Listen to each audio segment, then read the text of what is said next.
What it do? What it do? What it do?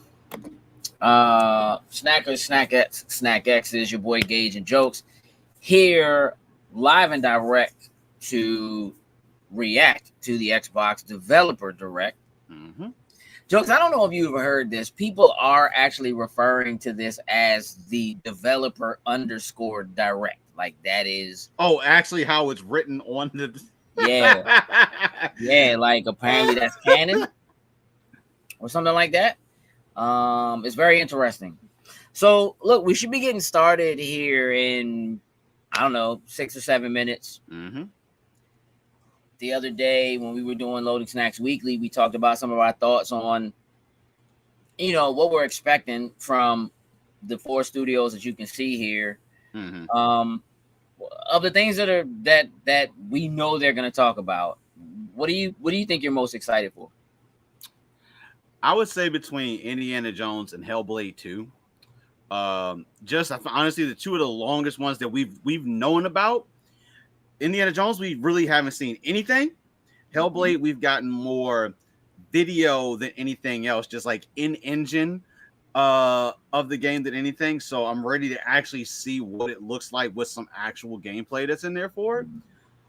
Indiana Jones probably a little bit more just because this to me is just like an easy make or break here. I don't know what to expect of an Indiana Jones game. Yeah. But we know what to expect from machine games. But I feel like it's going to be a little bit different. So that's probably why I'm more intrigued with that one. The Indiana Jones is for me the standout thing here. Mm-hmm. Machine games has a strong history with first person shooting. Mm-hmm.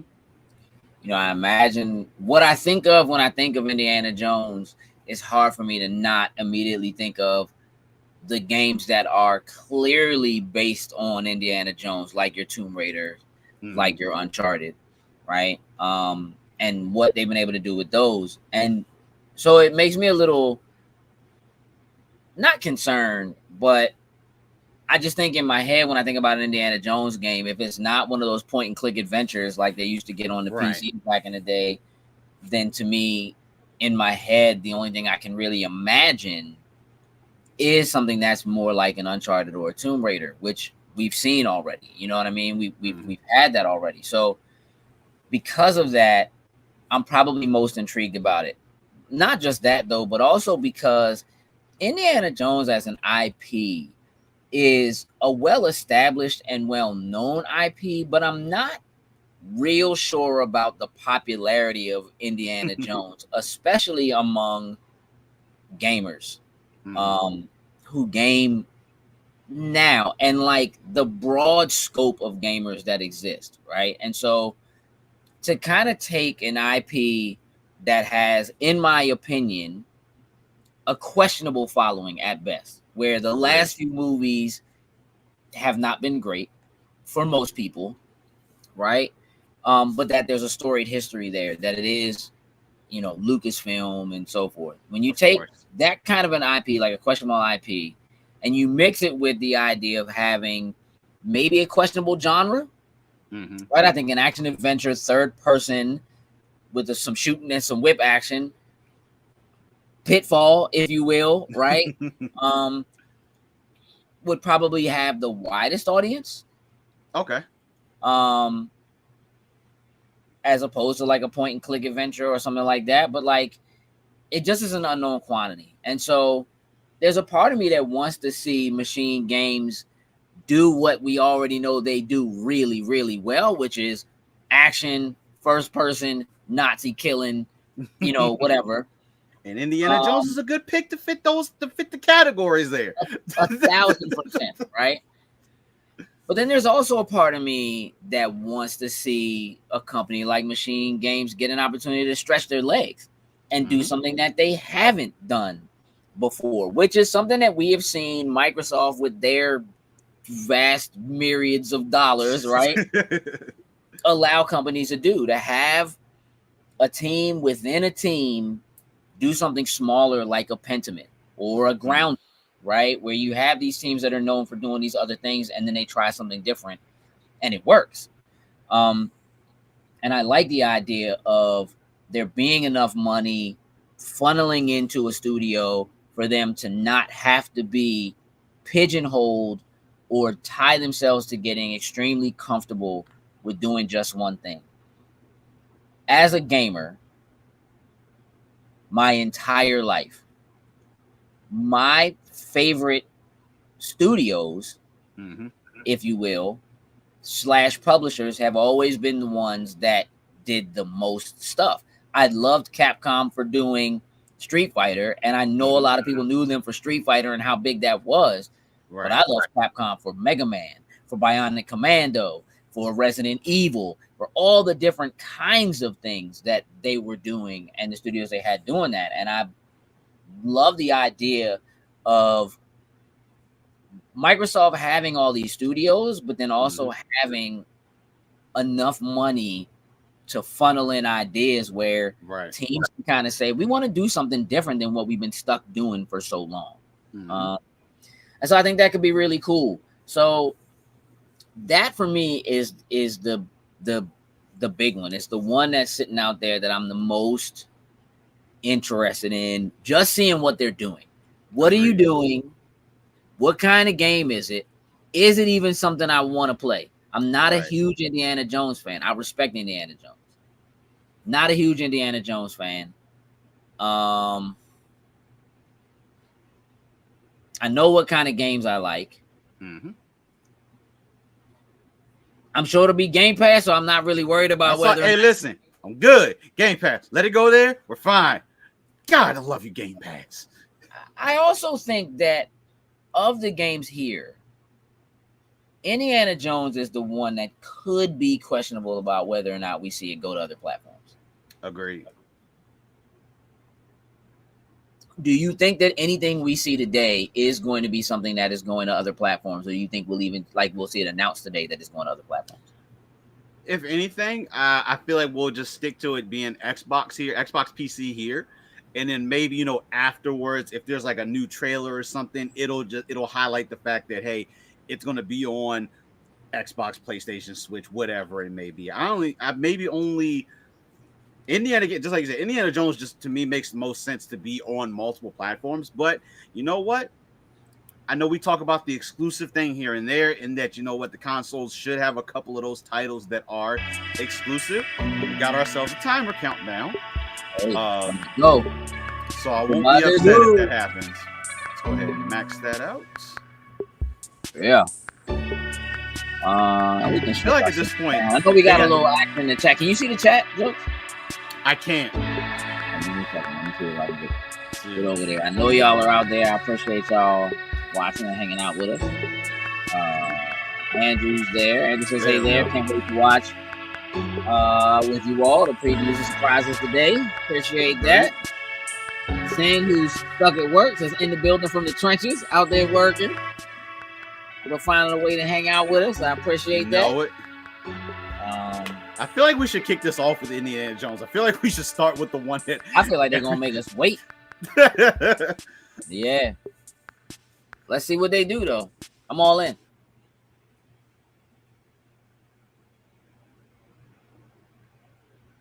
Oh, so they gotta get the ratings for everywhere. This for grown folks. This for grown folks.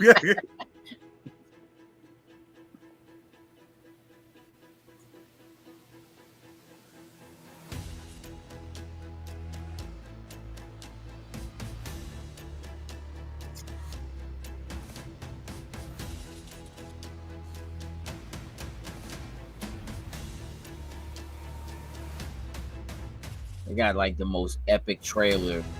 Hey, to say we are showing 4 studios. Xbox has like 30 studios, bro. It's a lot. Do you have any idea how many developer directs we could be looking at? Hey, we could be looking at all almost one for every week. Probably do one for every week of the year. Almost.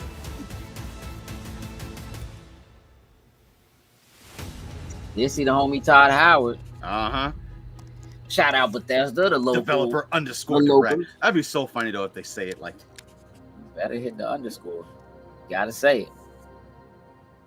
You think all these games are coming out this year? I'm gonna say 3 or 4.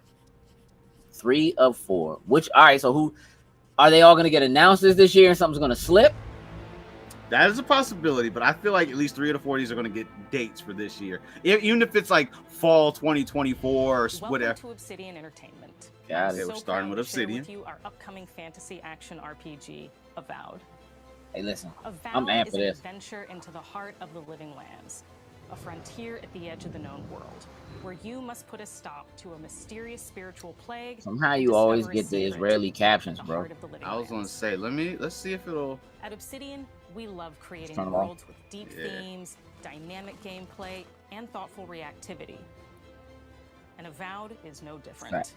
Pillars of Eternity is like we that. set out to So blend the believable and fantastical to give players a world and experience like no other. It's colorful, it's vibrant, it's strange. It's one of the most incredible settings in the world of Aora. There's going to be a lot of great secrets to discover, one of which has a really personal connection to you as the player character, and you're going to have a great time getting to know those secrets and leaving your mark on the world. And when it comes to encounters, our combat brings the best of the moment-to-moment fun that comes with action-oriented gameplay and the depth and breadth of choice that you get with an RPG. Got the wand. Here to talk more about Avowed's give me a killing curse. I'm good. Paramo, gameplay director. Here at Obsidian, our team's overarching goal is to empower you with choice. So we developed a flexible combat system that allows you to quickly swap from spellcasting and sharpshooting to melee combat. We want to give you the freedom to mix and match your loadout to fit the way you want to play from moment to moment, uninterrupted. Oh, battles, you can combine a variety of weapons, attacks, and abilities for tactical. It's like this magic ain't working. Let me just pull this guy out right quick. right. It's not just hacking and slashing. You're making real-time decisions about when to use your abilities, powerful melee attacks, blocks, parries, and special attacks. If you choose to approach combat with a one-handed wand, it feels quick and snappy when dealing damage to enemies at mid-range. Using the Tanglefoot ability, you can stop enemies in their tracks, giving you the opportunity to focus on weaker or tougher combatants in an intentional and controlled manner. It's important to pay attention to the types of enemies you're dealing with. Some units are extremely defensive, some are brutishly difficult, and others you must make sure you prioritize or their healing capabilities will put you in a tough spot. To help with the different encounters you will face, we provide customizable loadouts that can be quickly switched during combat. Let's That go. means you can play however you want. Equip a sword and shield and charge into battle. Dual-wield pistols and control the encounter mid-range. Or even dual-wield wands to feel like a gunslinging. Hey, bro, dual-wield wands. You could use your enchanted wand to freeze enemies, and then use your offhand weapon's power attack to shatter them. I like it. We've worked hard to keep you constantly engaged as battles unfold. Let's creating go. a balance between pressure and manageability during combat. Players will have ample choices for how to build and progress their envoy in the world of the living lands as they get to know the game and the story and explore the many diverse regions. Some quests in Avowed will have you make difficult decisions with profound consequences, like this side quest you may encounter in Shatterscarp, the third region you'll explore. I like how she says you may encounter. I guess because it's a side quest, you don't have to necessarily do it. I like the sound of that. I mean, it's Obsidian. That's how they do. As you explore the remains of the battle, it's up to you to determine who, if anyone, is at fault. Just the 4 of us. Manu, Kiri, Naoki, and me. Training under Captain Ruki. Trying to keep Thirdborn safe. In other words, you're a gang of vigilantes. Not that I'm one to judge. Here. Take my badge. Take everyone's. Our families deserve to know we fought and died for them. Making the right choice isn't always what it seems. We embrace moral nuance and gray areas, trusting players to make tough decisions in complicated situations. My squad and I rested in the cave by the water last night, and as we were sleeping, we were ambushed by those miserable Zorips. I was so surprised. Why you sound so hood, bro? I know. I got separated from everyone else. Look, I can't face those monsters alone, but I have to know if anyone else made it out. Of course he did. Sergeant Asui never has a thought he won't say out loud. So what did he tell you? That Captain Ruiki was sick? That I was paranoid? That I was a dumb baby? I heard it all often and loudly. Wait, if you found Sergeant Asui, why is he not here with you? What happened? At the end of the quest, you have a choice. When you confront Private Naoki, if you believe the story he's told you, you can hand over the badges and let him go back home. You're right. Real battle isn't something you can prepare for, is it? It's not my fault. No, they should have never have camped in the cave. I'll take the badges. I'm going back to Third Born. But if you confront him, if you believe that he fled the site of the battle as an act of cowardice, then he might challenge you to a fight to reclaim his honor. Either way, when you return to town, you'll see the consequences of your actions and the choices you made during this quest. Creating an immersive experience like Avowed is anchored in the world we build.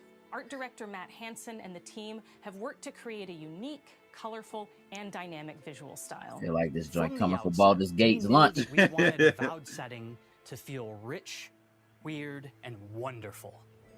We found inspiration in a wide swath of real-world cultures, helping us create a unique RPG experience.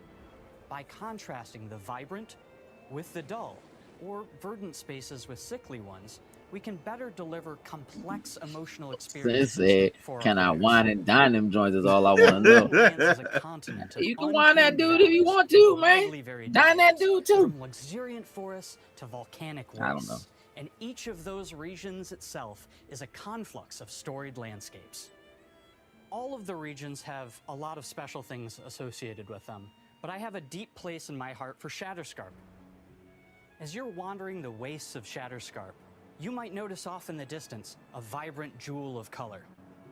By transitioning from look how large this world is. Of a wasteland of sand and marching in towards looking real. oasis, there's the opportunity there for life, for adventure, and even a little danger. We hope you've enjoyed this look at Avowed. We're thrilled to share more about the game in the coming months, and we can't wait for you to explore the Living Lands when Avowed launches this fall. This fall. Let's go. So we get. That's exactly what I said. The not E3, and then they'll give us a date at E3. But if this is coming in fall, we got 4 games. When's Hellblade coming? Because I would have figured one of these games has to drop in the summer. One has to drop in the summer. One could drop in a month. At least 12 2024. Fall 2024. All right. I'm with that. Switching it up. Who we go we'll see to if they hold to that time frame. Oh yeah. One of my favorite things about that is how they kind of as they're going through it, show you what's happening with it and when. All right, Ninja Theory. They're working on some big things besides this, so I'm interested to see them move this through so they can show this other stuff they've been working on. Hi, I'm Don Matthews, studio head here at Ninja Theory in Cambridge, UK.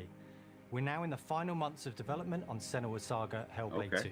So it's and going to be a little while. is working hard to bring you an unforgettable journey That's a lot of Senua's hands. unique world and her battle for survival, where we have once again combined high fidelity and immersive presentation with a shorter, that just looked just that experience that focuses on the things that we just want to walk through the world and that we hope you care about too.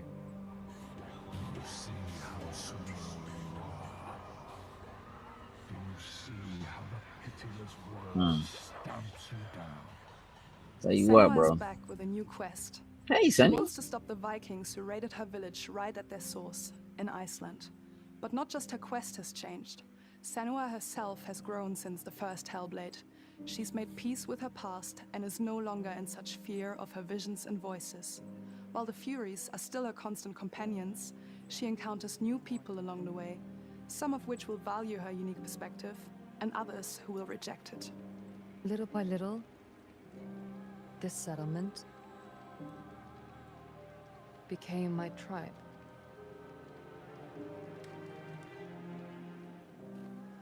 In the game, Senua arrives in 10th century Iceland on the trail of the Vikings who have been enslaving her people. In the story, we're trying to be as faithful to history as we can up to a point, establishing a solid framework and then building more surreal elements on top. Senua will face up to giants who have plunged the land into chaos, and which in turn has seen the rise of the Droiga, a violent threat that has swept through the settlements that she'll discover. All right, let's get this combat right. Senua will make new enemies and also new allies who will come to see her unique perspective as a beacon of hope. And she'll discover, along with us, how this viewpoint can have its advantages.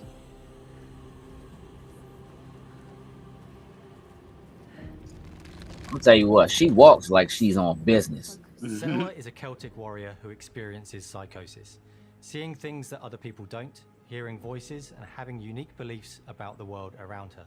To bring Senua's perspective of the world to life in a truthful way, we have once again worked closely with Professor Paul Fletcher at the University of Cambridge, as well as people with lived experience of psychosis.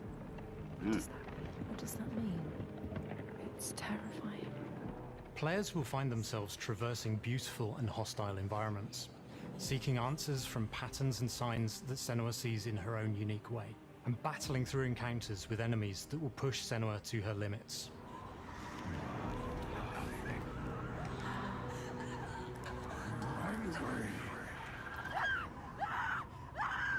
On Saga, we've taken everything to the next level. With a new motion capture space, a bigger stage team, a stunt crew, and a new cast. We spent a lot of time planning the motion capture shoots, thinking of what events would be good to bring into this fight. Like, how can we make this fight feel different from the previous fight? We have all new combat for the sequel. One of our key goals was the ability to actually tell a story throughout it. It does feel very different from the first game. Very real backhand. Very brutal, and you're very invested in it. Senua isn't a superhero. She's fighting for survival, and we want the player to feel her struggle in every step of her journey. We want the player to always feel like they just scraped through, just survived it. Mel knows Senua better than anyone, better than I do. Her instincts are amazing, and she really doesn't need much help from me. On stage, our main focus is storytelling. So I get to watch the actors and see all the beautiful expressions on their faces. And then I have to wait a little while, and then I get to see that all again, in-game, in costume, on location, everything. It's a great experience, a great process. Every discipline in the studio is unified in achieving a deep level of immersion to help suspend your disbelief and pull you into Senua's story. That looks incredible. We were lucky enough to do a few reference gathering trips in real Iceland. thing. I was about to say, hey, listen, sometimes I'm gonna hold. And you see a scene or you see a small section of the game and you're like, yeah, that works, that's amazing. Senua experiences reality differently, and a part of this manifests in the voices she hears. She will collapse. She will collapse. These voices come to life through binaural audio, which provides a good representation of this type of auditory hallucinations. As we focus in immersion, binaural audio is perfect for this because through headphones, you surround yourself in a three-dimensional space. In the first game, we only applied to the voices that Senua listens in her head. In this game, through a spatial audio technology and some extra little things within the game, there is music that is binaural. Every single sound has the potential to be binaural, so everything is spatialized around you, and it's a very beautiful experience. What will we do to us? Music is a strange language in the sense that it speaks to our emotions fast and deep. It's not only about quality, it's about personality. So when you listen to Hellblade, you know it's Hellblade. On the music, we are working with Heilung, which for me is a personal privilege because I really admire them. We feel their craft, their depth, their meaning in the music. It really connects with our game and elevates it to something really special. We are also working with a heavy metal singer, throat singers, and our very own Furies. They sing so beautiful, and we add that binaural touch of music. So this all creates a very immersive and a very special and unique experience.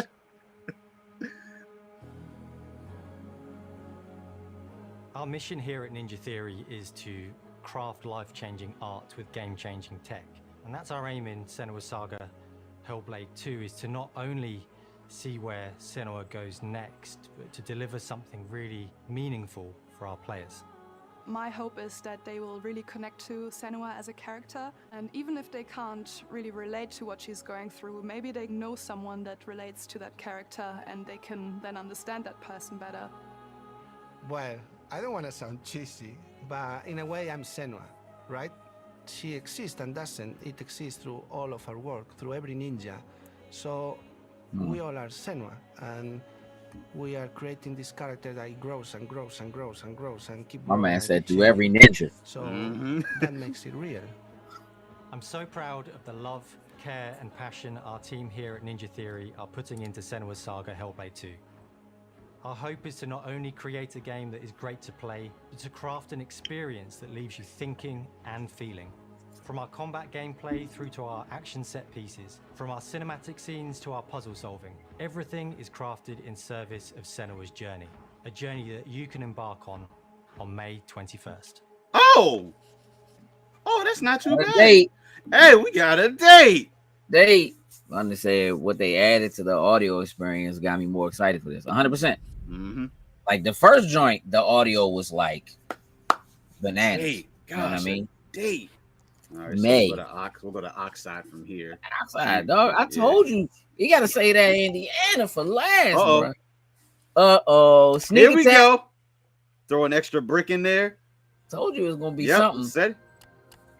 Yeah, I like that. Whoa! Oh, is it? Hey, bro, listen. Come on. Someone pulled. Come on. Nah, this is something different. Is this them saying that they're acquiring Square? No, dog. They cannot be doing that. Hey, bro, do you think they... Stop doing that? That's not happening. Xbox players. My name is Masaru Oyamada, producer for the Mana series here at Square Enix. Oh, it's the new Mana joint. Hey, Sin. Oh, Sin probably having a... コンソールゲームとしては約17年ぶりとなる聖剣伝説シリーズの完全新作。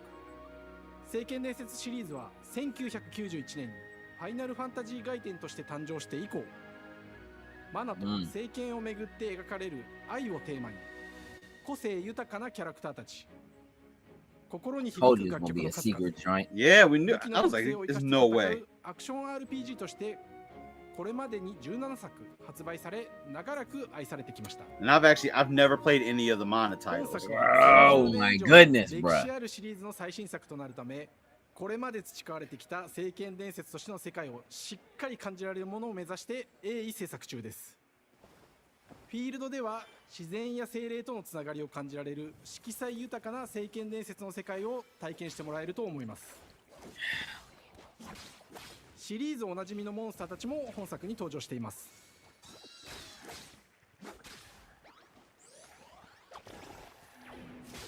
今回これらのおなじみのモンスターたちを作り出した聖剣伝説の生みの親である石井浩一さんとともに聖剣伝説ビジョンズ・オブ・マナの内容を紹介していきたいと思います。 Hello, I am Koichi Ishii from Grabs. I am so happy to introduce the newest game in the Mana series to Xbox players. 初期の頃からシリーズ作品に登場しているモンスターたちは私が考案したものですが、中には小学生の頃すでにイメージができていたものもあります。今作では初めはドット絵からスタートしたモンスターたちをどのような make that 4 out of 5 probably. That's going to drop this year. ビジョンズ・オブ・マナに落とし込むデザインの方向性からモデルの完成イメージまでを監修する立場でプロジェクトに参加しました。You don't think this is dropping this year? Oh no, I think this is dropping this year. I said originally I said 3 or 4. You're right. So yeah, I think we're gonna get this show. This show may be even sooner than what we think. Listen, bro, just make it clear, straight to Game Pass. You know what I mean? Let's go. 2-player co-op. 可愛いだけではなく恐ろしさの部分もしっかりと表現できているので、バトル中はモンスターたちの表情にも注目してください。これまで聖剣伝説シリーズには空を旅する海を渡る手助けをしてくれる頼もしい仲間たちがいましたが、今作には広大なフィールド探検に欠かせない新たな仲間が登場します。陸上を猛スピードで駆け回ってくれるピックルも石井さんが新たに考案してくださっています。新たな仲間を考える中では、今作のマスコットキャラクターになるくらい可愛い動物にしたいという漠然とした思いがありました。その上でヨークシャテリアの毛並み、見た目やアルマジルによく似た仙山港や古代エジプト神のアヌビスの子供といった具体的なイメージが浮かんできて、That's a combination. それぞれの特徴を A Yorkshire Terrier Pangolin, bro. デザイナーにもアイデアを出してもらいながら、足の長さや丸まった時のイメージなど、ゲームの中で見え方を考えながら調整を重ねていき、ピックルは誕生しました。もう一つの挑戦は楽曲面です。過去さまざまなコンポーザーが携わられた楽曲の雰囲気が感じられつつも、最新作として素晴らしい新たな楽曲が生まれました。 BGM でもしっかり聖剣伝説シリーズらしさを感じてもらえると思います。過去シリーズの楽曲を手掛けたクリエイターたちが全100曲という大ボリュームの制作に挑んでくれました。100 songs. 新たな試みとしてフィールドの探索からバトルまでをシームレスに体験できるよう、今作ではインタラクティブミュージックを導入しており、冒険の没入感を高めてくれます。Joel start getting 探索 serious 中の like. BGM がバトルに入った瞬間、アレンジが切り替わる様を実際に聞いてみましょう。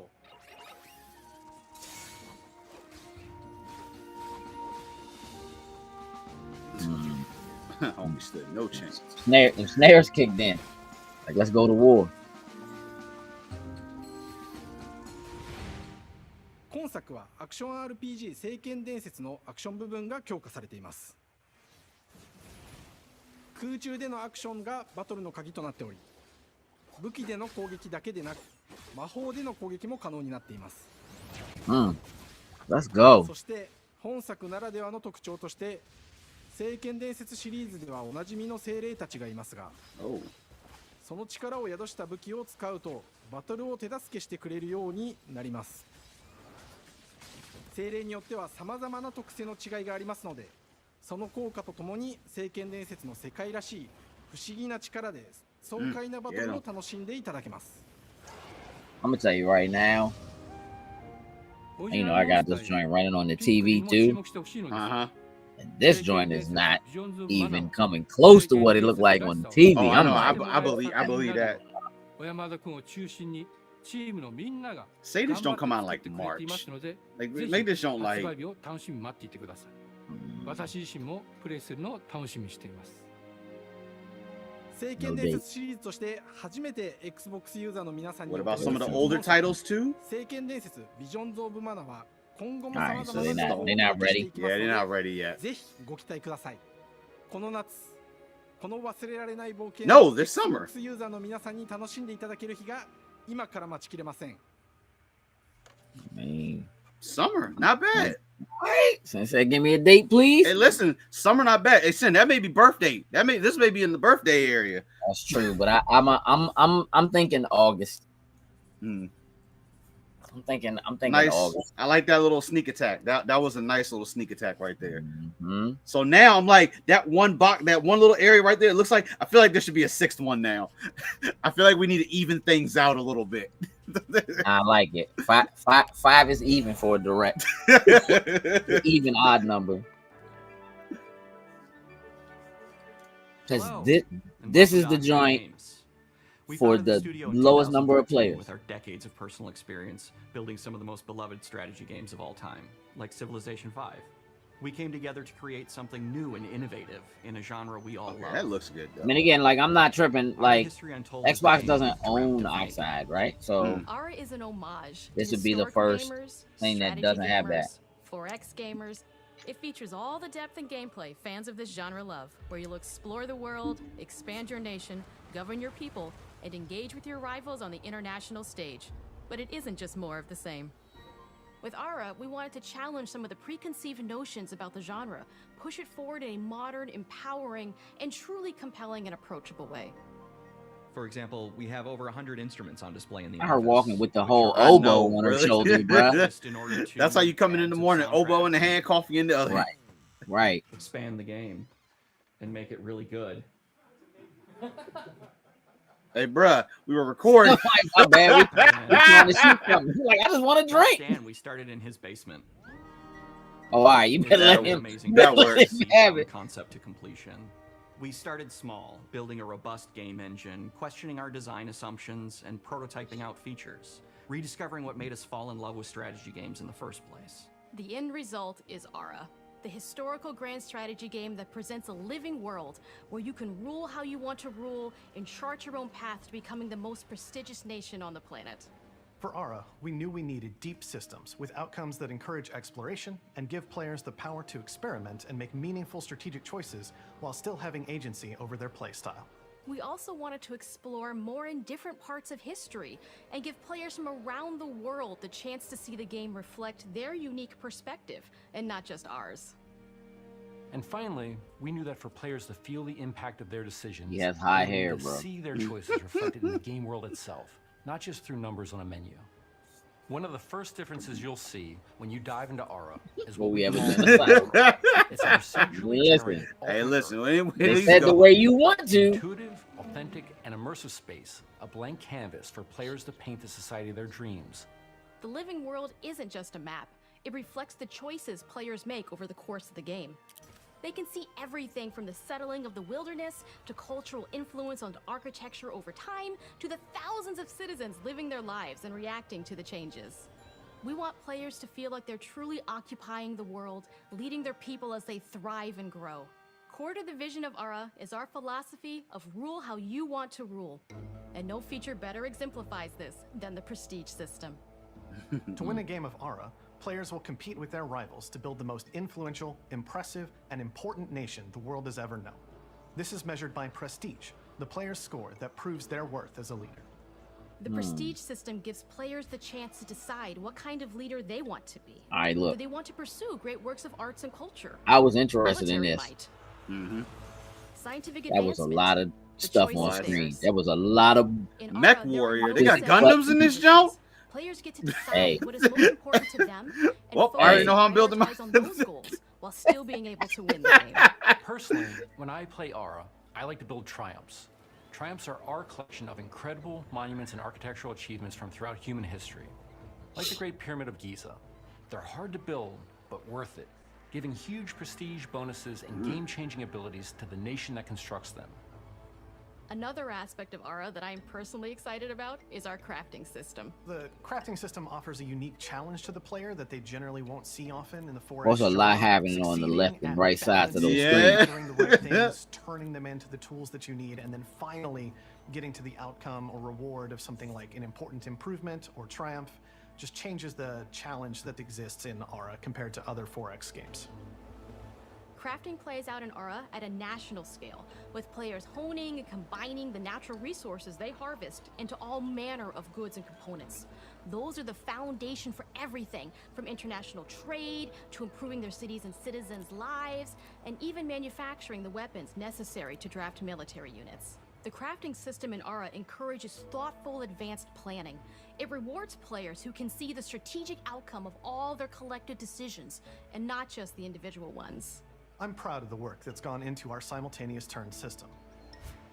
Many strategy games have players Simultaneous alternate taking turns? turns and reacting to their opponent's moves. In Aura, all players' actions are resolved at the same time. This rewards players' Yikes. ability Oh. to navigate uncertainty, to predict and strategically plan for a variety of scenarios in the Okay. moment. This system That's makes kinda Aura dope. just feel more real. In a typical strategy game, once your turn is finished, you have to wait for a long time. With simultaneous turns, generally speaking, those times are very low. You get to keep playing the game and stay engaged rather than having those periods of downtime where you're not doing anything. It's not easy sifting through all of history and picking what to include. For Aura, we wanted to offer a fresh perspective, so we looked at cultures and societies throughout the millennia with the broadest lens possible. Where this approach really shines is in our leaders. Leaders are so often seen as military personnel or prominent government figures, but leaders come in so many different forms. They're thought leaders, scientific and cultural prodigies, and many more. Each leader in Aura has a number of special abilities determined by their personality traits, as well as a powerful and unique leader trait, informed by their contributions to world history. With a diverse global roster, we know players will find leaders that they will want to play. And even a few that may surprise them with how fun it is when those leaders are handed the reins of power. For us at Oxide, player feedback is the only way to really understand what you're making. It gives us that priceless perspective go ahead and from the make the people show we're home, making man. Aura for. You. Building the game alongside real players has given us that critical In player the beta. feedback. In the end, we believe this Or makes for going a in the deeper game preview. connection between the players and the game. One of my favorite examples is when we first introduced the concept of dangerous wildlife to the game. It turns out, in our first iteration, it was maybe a little bit too aggressive or disruptive. We knew we should probably make a that's change. a lot of, like, That was whatever. just, Cougars, cougars, cougars! I hate cougars! someone get these feline demons away from me. I'm happy to report, based on That's a more lot. recent feedback, Cougars? that I think we ended up in a good place with the overall threat level of mountain lions to a player's I'm not gonna lie, I don't hate cougars. It's been years of hard Gonna work leave it to at build a that. strategy experience like no other. And we're so excited that we can finally see the finish line. We can't wait for players to get their hands on the game later this year. But the launch of Aura Beautiful. is only the beginning. We are going to maintain our insider program after the release date and continue to listen to players and support the game into the future. On behalf of everyone at Oxide Games, thank you for joining us today. We can't wait for you to play Aura and to create your own history. Sounds like another fall release. Yep. PC and PC Game Pass works for me. I don't even have to think about that joint. All right. Straight up. Straight Yeah, up. straight up. Straight up. Who hates cougars, bruh? Not I, said the cat. And here All right. we go. Let's get serious now. Give me the music. I need that. Hej och välkommen till Uppsala, Sverige, här hos Machine Games. We are really excited to finally be able to share our work on Indiana Jones. Since the first film came out, Indiana Jones has always represented the ultimate adventure. Even today, it's one of the most iconic franchises in pop Come on. culture. And the Great In Circle. this game, you aren't just playing as Indy, you are Indiana Jones. You will First see person. through his eyes and experience a journey that we hope lives up to the proud legacy of Indiana Jones. When Todd Howard first told us about his vision for the game, we knew we would be a very good fit to help bring it to life. I've wanted to make an Indiana Jones game forever. I'd had this idea for what it would be like and the story, what Indy was going right, it was after, first, what period of his life it was in, what kind of arc he was going to have. And as the years went on, I thought, who would be like the best studio in the world to make this? And it was my friends at Machine Games. I can remember pitching Lucasfilm on the game and being, a little bit nervous because, look, it's, Indiana Jones, and their response was just overwhelmingly positive, and just that excitement has bled through the whole project, and they have just been so trusting and supportive of everything that we want to do with the game. It's been a long time. I've been a fan of this my whole life, and I couldn't be more excited to show you what the team here has been up to. Let's take our first look at the new Indiana Jones game. Okay. Let me tell you what you are missing.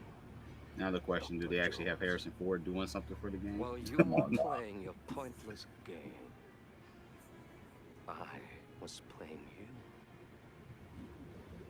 You're wondering if maybe you should have built yourself a life of meaning.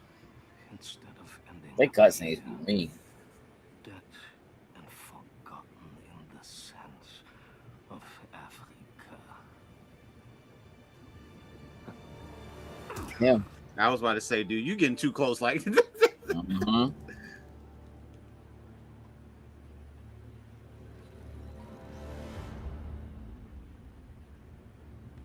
Myths. History. us different ways to interpret the past. Thousands of years of humanity's thoughts and beliefs, scattered and buried. Just waiting. Okay, puzzles. Let's go. You can't just run away from your problems, Indiana. Watch me. Sound like him. It does. Yeah. Whoa. Let's go. Throughout history. Nah, dog. Nah, dog. Great spiritual significance. If you were to draw a line through these ancient sites around the globe, you get a perfectly aligned circle. Great circle.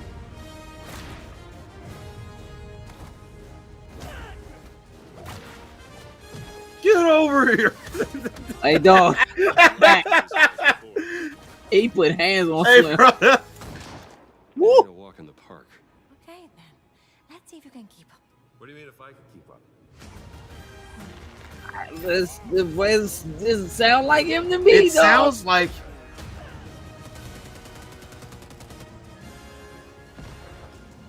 I'm gonna keep it a buck, bro. It Nah. was- Stop. Patron of the fallen angels. Protector of the Chakurimani. The Great Circle. Hey. Indiana Jones in the Great Circle. Damn. You have any idea how old that was? Give us a date. I'm gonna keep it a buck. I'm with it. Indiana Jones. I is like what I such saw. an I iconic character, and he means so much to so many people. Everyone here at the studio has their own indie stories and I was memories. about to say, some Popeyes for a Most second. of us grew up with his adventures and have been fans of the movies and the character for years. He's a brilliant archaeologist. He's a charismatic everyman. He's passionate and determined. And for us, he's synonymous with adventure. Now we have the opportunity to tell a new Indiana Jones story for a modern gaming audience. Our game is all about putting you in Oh, wow, they Indy's actually shoes, scanned in letting every- you see and feel what I like he that. sees and feels. For us at Machine Games, we do that best through first person. It's the ideal perspective to bring you into the rich, exciting, and interactive world we've built. We believe that being up close and personal to the adventure is key, making each action feel like your own. Is this one gonna come Whether out in like it's May cracking your too? whip, I doubt they solving put two of these puzzles games in in May. ancient temples, or seeing your knuckles go bloody. I in a mean, fistfight, like, if it's all not these winter. Hey, moments bruh. are much more Hey, intense bruh. than the Man. first person. We're gonna dump these nuts I in. want you to tell those moments. These hands. Seeing his iconic silhouette with the hat, the whip, and so for things like cutscenes and environmental traversal, we pull the camera back for a third-person view. Okay. For both. Indiana Jones and the Great Circle Ah, is that's what set we want. between Raiders of the Lost Ark and The Last Crusade. I like it. When our Timeline. game begins, It's Indiana is canon. working at Marshall College. He wakes up in the middle of the night to the sounds of a break-in and rushes to confront the thief in the college museum. The mysterious giant of a man makes off Oh. with what seems to be a historically insignificant artifact, Hey, Tony sparking Todd. Indiana's curiosity. Candyman. Following the trail, Indiana Jones and the Candyman. realizes why Oh, this that particular joint. relic was stolen, and discovers that things aren't what they appear. He starts pulling at the strings of a mystery, and it all unravels until he has no choice but to see it through to the end, whatever the end may be.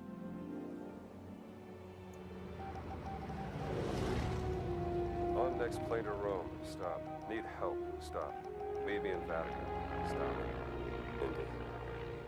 We always talk about how clever Indiana Jones is. That had to be one of our guiding principles when we were thinking about the type of game we were making. It wouldn't be Indy if he wasn't using his wits to get through the Here situation. we go. The most authentic Indiana Jones experience we can make is the one that makes you think first. Nice. Sure, there will be some obstacles that will be more easily overcome with the revolver or a gun taken from a disarmed guard. But I think most of the time you'll have more fun, and to be honest, a more genuine indie experience by finding more clever ways to solve a problem. We always want to be offering more solutions, whether it's trying a different path through the environment to get around enemies, observing enemy patrols and using them to your advantage, or using the tools at your disposal, like the whip. It's an amazing. I'm tell you right now, dog, I'm sold. I know this. I'm sold. We have these really diverse environments for you to explore. Indy's journey will take him to the forgotten temples of Sukhothai, the pyramids of Egypt, the snow-peaked Himalayas, and beyond. We look carefully at each location and the time period the game is set in, and we're trying to make it as authentic and accurate as possible. We love creating rich, vibrant worlds, and in this game, we also had the goal of making it feel like a true cinematic Indiana Jones adventure. One of the biggest ways to do that is with the music. Let's go. John Williams. I was about to say, it's got to be John Williams. I'm really lucky to have found Gordy Hub. Oh, it's not him. Oh, that is big. With his score for The Great Circle.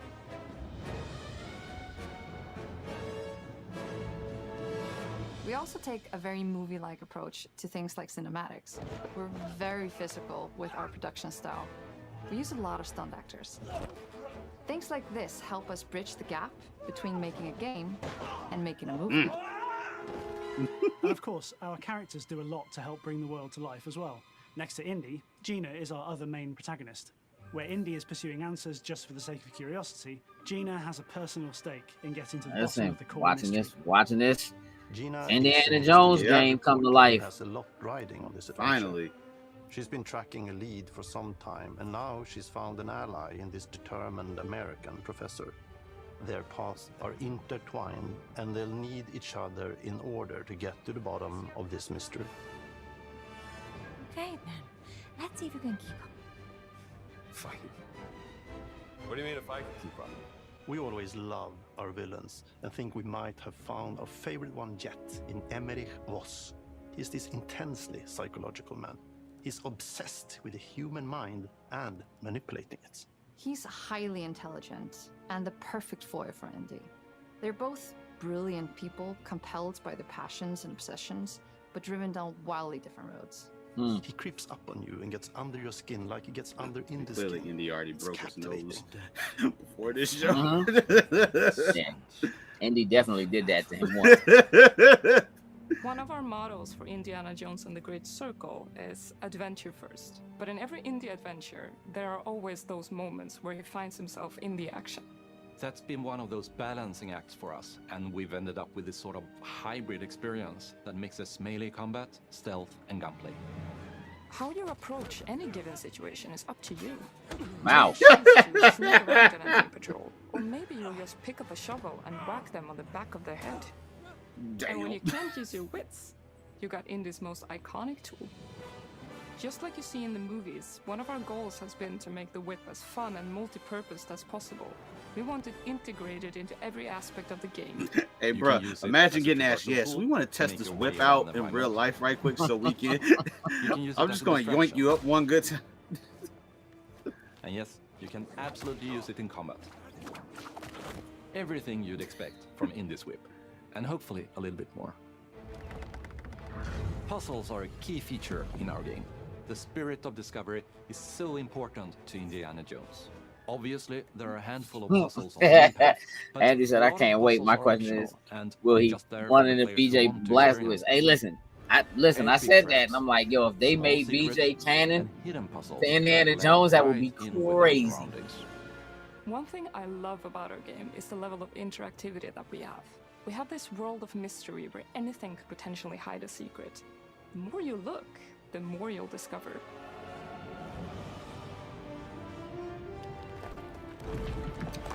Nope. I say the giant boulder. Oh, you gotta be kidding me. Oh, sand. Yep. You gotta climb out of there, buddy. Time to get out of there. All for joining us for our big reveal of Indiana Jones and the Great Circle. Machine Games is known for creating these roller coaster experiences with huge set pieces, surprising twists, and immersive narratives. It's exciting for us that we have been able to stay so true to the Indiana Jones franchise and create such an authentic experience while still being able to showcase what makes us us. We are making a game for everyone, whether you are very familiar with the franchise or not. Because at the heart of Indiana Jones is an incredible adventure, and I think that's something everyone wants to be part of. I'm also very excited to announce that Indiana Jones and the Great Circle will be coming later this year, and we cannot wait to share more soon. Man, Ty Howard in the back just stole You see him in the the back? jump. All right. So everything is this year. Yep, that's cool. I mean, generally they said they wanted to have a big drop once a quarter. Mm-hmm. Oh, that joint just said straight 2024. Ugh. Right. So to me, that has the most potential to slip. But I'm in for it. I'm with it. Like, oh, sizzle reel. Okay. Just yeah. Yeah. The quick rundown. Mm-hmm. Yeah, look, I would say we don't see Indy until winter. Yeah. If I had to wager, I would bet that they would want to try to get it out early enough for it to be able to be eligible for the game. With game-changing tech. So I'm thinking by November. Core to the vision of Aura is our philosophy of rule how you It want doesn't to matter play. if Aura and one of these other games comes out at the same time because that's only PC. Yeah. Creating an So immersive experience like the Avowed is in the the fall. world we build. You aren't just playing as Indy, you are Indiana Jones. Yeah. My name is Masaru Oyamada. 今作 So は summer. RPG 聖剣伝説のアクション部分が強化されています。 It's not too far out. Andrew says November 2024 for Black Friday. Like I said, I think you're right. I think November is what they're gonna shoot for. I could see it not happening, but I think they'll be shooting for November.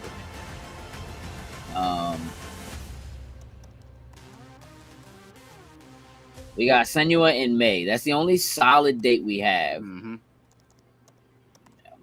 May. I'd say Visions of Mana summer, so let's say July or August. Aura and Avowed September. No, Not too bad. Maybe September, October, November. Yeah, maybe September. So July, you say summer, so May, June, July, September, November. Sounds about right to me. Yeah, man. So just of what we've seen, what is your, let's go ahead and back this out. Not gonna lie, everything that they showed is absolutely interesting. Obviously, the one joint on PC, I'm not too crazy. I'm not really gonna play on, but everything else, and the fact everything for the most, like they didn't specifically say it, but I imagine, like we said before, it's gonna be Game Pass. I hope at least, but I'm honestly genuinely interested in their first party, so it will be. Yeah. The only thing I didn't see if they said that. They didn't say that the Mana, Visions of Mana was Game Pass. They just said it was coming to Xbox. So it's possible that that's not. But it wouldn't surprise me if it did. Everything else is definitely going to be Game Pass because it's all first party. And Oxide, again, is not owned by Microsoft, but that's the one thing that they did specifically say PC Game Pass. Mm-hmm. So everything else is definitely Game Pass. Now that does not mean that some of these couldn't come to other platforms, but I don't think that's happening.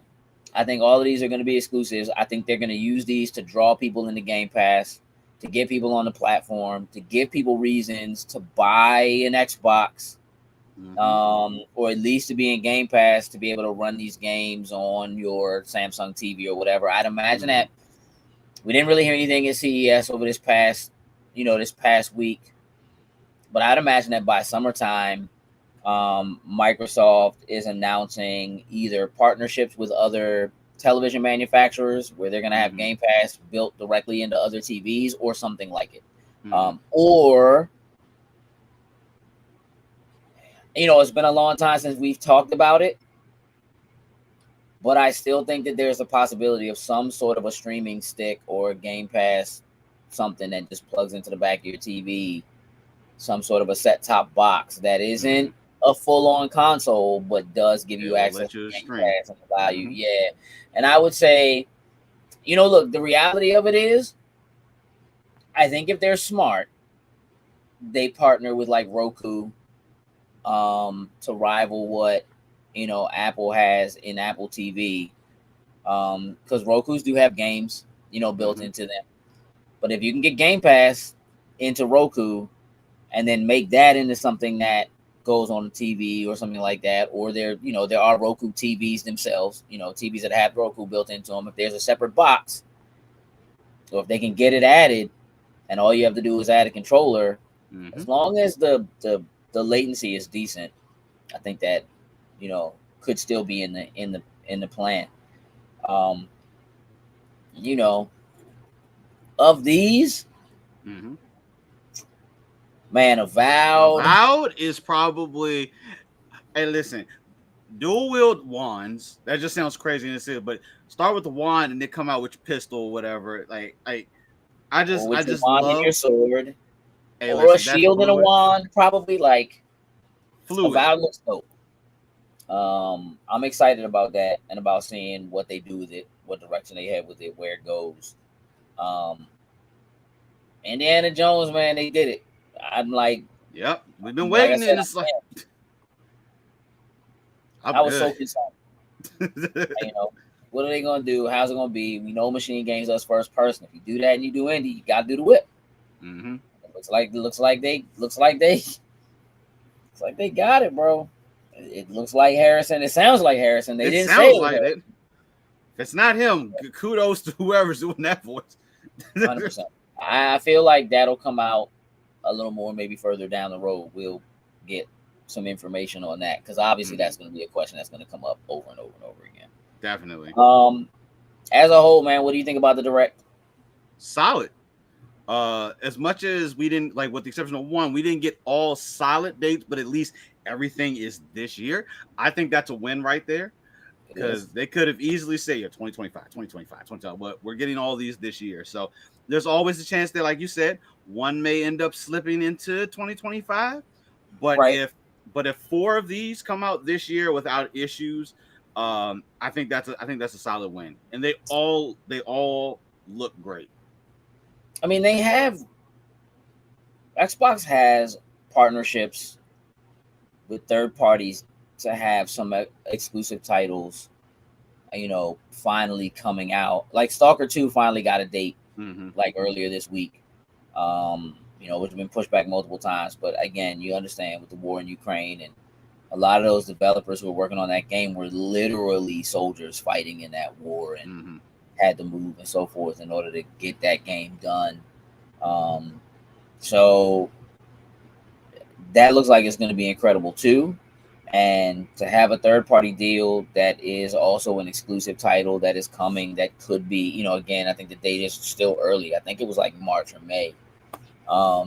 So, they have that already.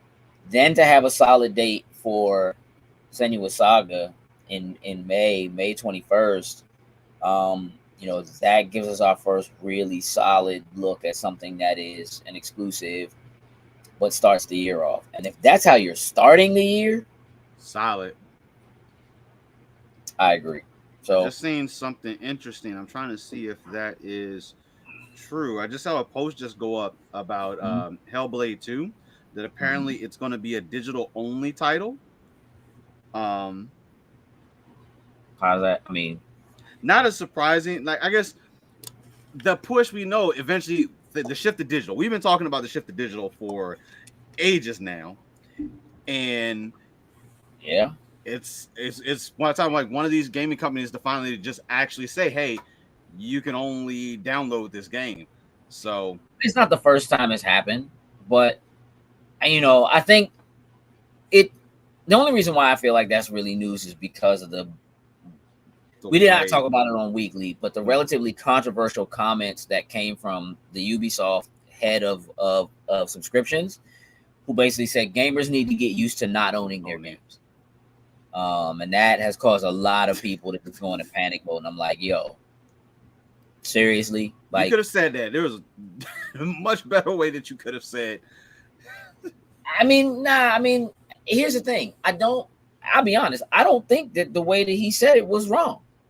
I just think that like, people have, for better or worse, gotten used to not owning their music and not owning their movies. They just have. Like, it's not that your DVDs don't mean anything, but you don't use them. They're there. You know what I mean? I guess if something happens and you just really want to see that movie, you can. But like, when's the last time you bought a CD, bro?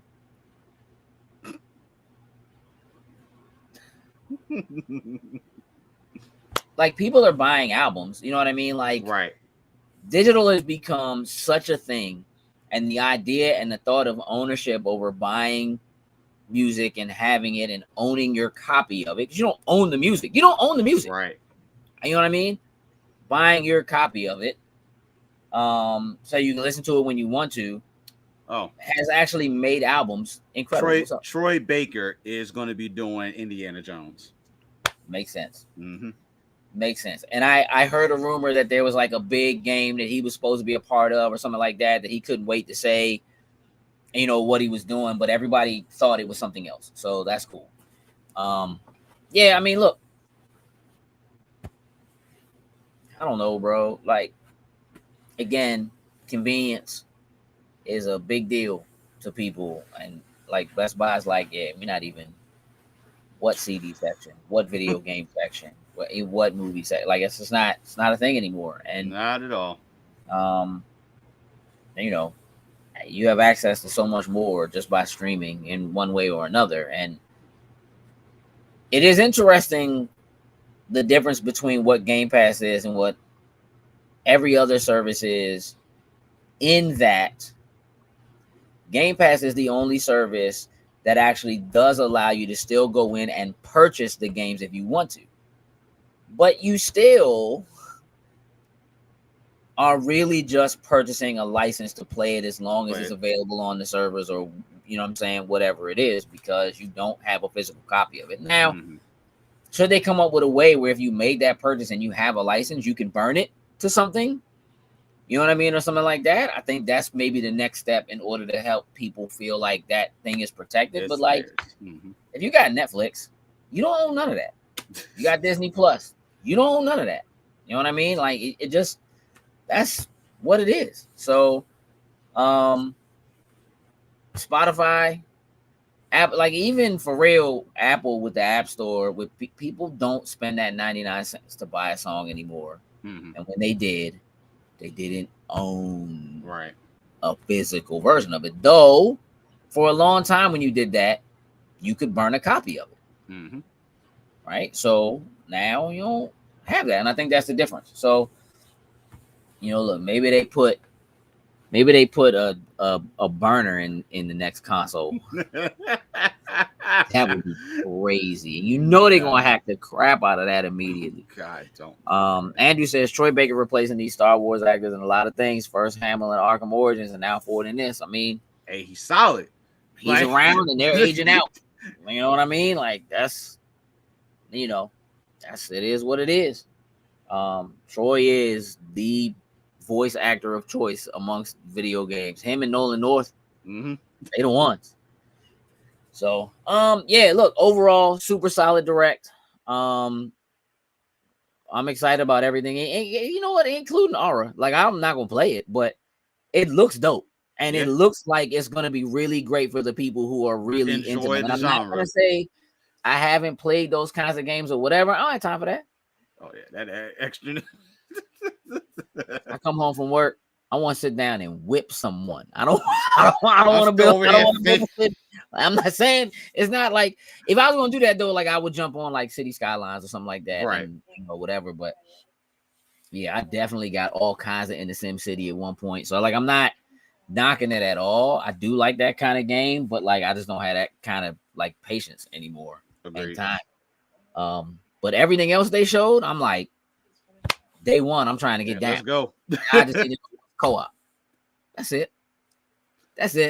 Show me what's co-op. All right, so I think we can wrap this one up, right, Jokes? Agreed. We gotta go to MagFest. MagFest. Woo!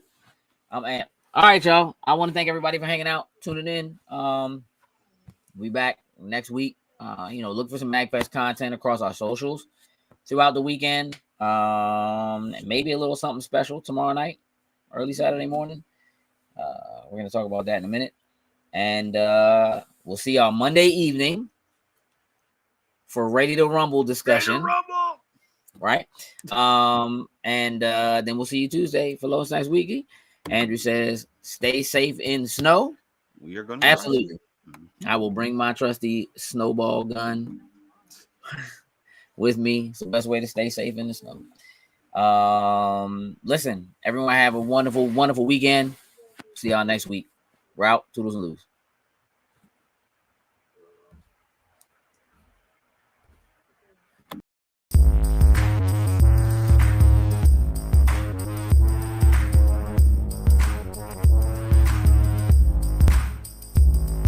Loading snacks.